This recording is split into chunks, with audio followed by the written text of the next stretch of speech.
If you're a fan of Zelda games, there's not a ton of options when it comes to couch co-op gaming, so these are the next best thing. The first game I want to talk about is called Magicoal. This came out on the PC Engine CD, which in and of itself is already an uncommon console. But the fact that this game came out exclusively in Japan and was also never translated into English makes this game even more obscure.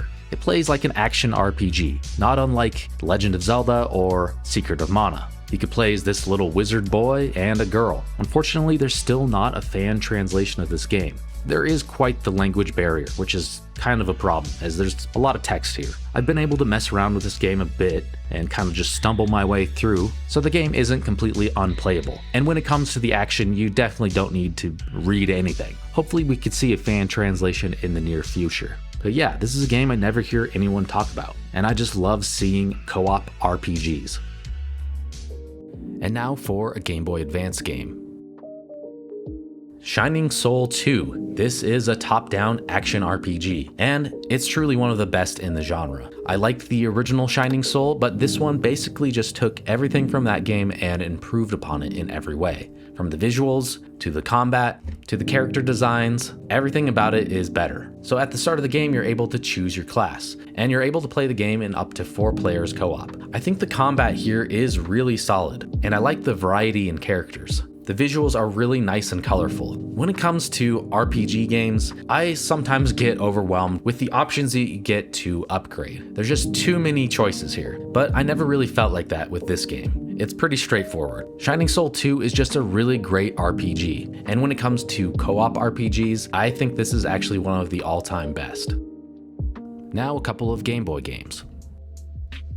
Ultima: Ruins of Virtue. This is a top-down action RPG, and it came out in 1992 in the US. There are various classes. You have a mage, a bard, a knight, and a ranger. The combat here is not great, and the controls are a little bit unresponsive. And when you're playing with a friend, you cannot pass through each other. So if one of you is standing in a doorway, it can be kind of annoying as you can't get through. You are able to split up if you're in the same area, but if you want to go to an exit to move to another area, you have to wait for your partner. So there are positives and negatives to this mechanic. This is not one of the best action RPGs that I've played, but I am glad that it exists. And for being a Game Boy game, it's not terrible, but the sequel is a lot better.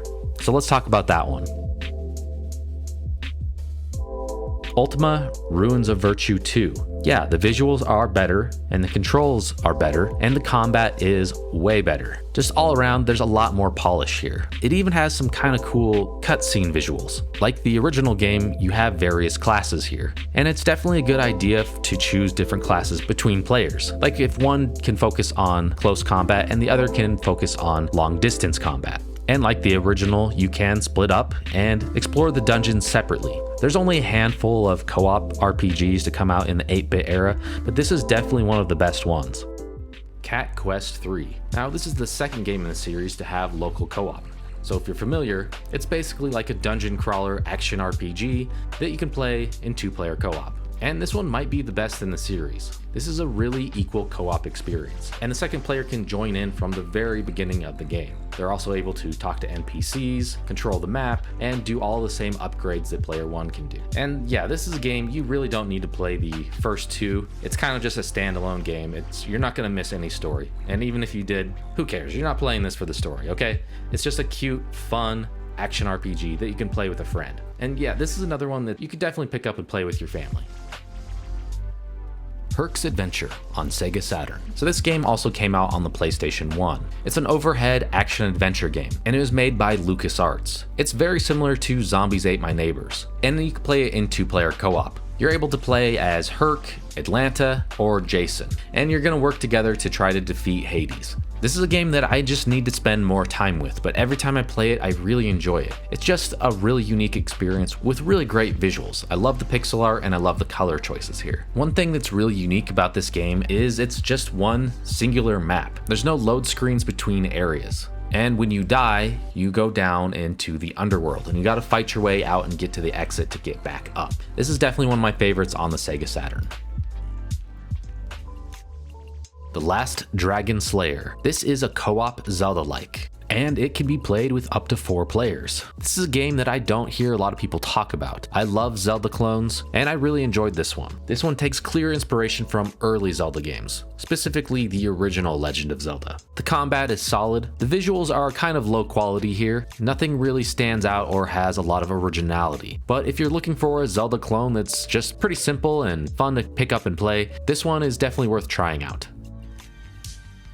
Fire Striker is kind of a mix between a Breakout clone and an action RPG, which sounds like a weird combination, but it works surprisingly well. It has some really nice pixel art that kind of reminds me of A Link to the Past. But basically there's a fireball that bounces around and you use your swords to hit it where you need it to go. This is how you attack enemies and break down walls. One player plays as the goalie character, where they need to basically just guard the goal. The other player plays offense and is going around, moving up and down and doing most of the damage here. Luckily, the second player isn't just stuck to the bottom, they are able to move around a bit as well. And there are some really cool boss fights here. Fire Striker is another one that I don't hear a lot of people talk about.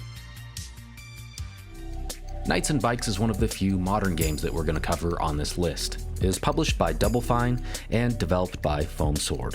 This is a game that has a lot more story and depth than some of the other games on this list. You play as 2 friends named Nessa and Demelza, and you're going to go around and hunt for a hidden treasure. This game is all about nostalgia. They aim to make you feel like when you were a kid, just playing outside using your imagination. Like most Zelda games, this one combines puzzles with combat. I love the art style here. It has a really unique hand-drawn look. It actually kind of reminds me of The Misadventures of Flapjack, if you remember that cartoon. This one is a little bit different from the other games on this list, so if that's what you're looking for, definitely try this one out.